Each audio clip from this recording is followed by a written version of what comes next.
ஒரு வயதான பெற்றோர்கள் அவங்களுடைய குழந்தைங்க கிட்டேருந்து மெயின்டெனன்ஸ் வாங்க முடியுமா? தாராளமாக வாங்க முடியும். இதுக்கு ஒரு லேட்டஸ்ட் சுப்ரீம் கோர்ட்டோட ஜட்ஜ்மெண்ட் இருக்குது. சஞ்சய் குமார் மண்டல் வர்சஸ் சுனிலா மண்டல். என்னைக்கு டிசைட் ஆனதுன்னா 12/8/2024. இது லேட்டஸ்ட் ஜட்ஜ்மெண்ட்.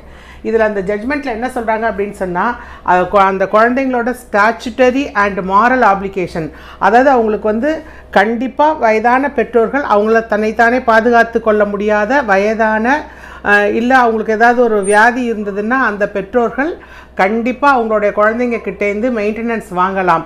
இந்த வழக்கில் செக்ஷன் சிஆர்பிசி 125 கீழே அவங்களுக்கு மெயின்டெனன்ஸ் கொடுக்க சொல்லி ஆர்டர் ஆகிருக்கு.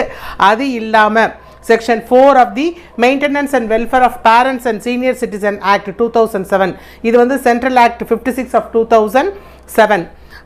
அந்த ஆக்டின் கீழையும் மெயின்டெனன்ஸ் அவங்க வாங்கலாம். அது இல்லாமல் Hindu adoption and maintenance act 1956, அதில் செக்ஷன் 20 ஆஃப் திஸ் ஆக்டின் கீழையும் அவங்களால மெயின்டெனன்ஸ் வாங்க முடியும்.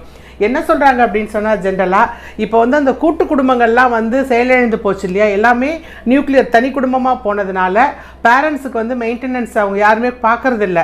அதனால் அவங்க கண்டிப்பாக அந்த பேரண்ட்ஸுக்கு மெயின்டெனன்ஸ் குழந்தைங்க கிட்டேருந்து வாங்கலாம். லெஜிட்டிமேட் அண்ட் இன்லெஜிட்டிமேட் சில்ட்ரனும் கண்டிப்பாக மெயின்டெனன்ஸ் பேரண்ட்ஸுக்கு கொடுக்கணும்.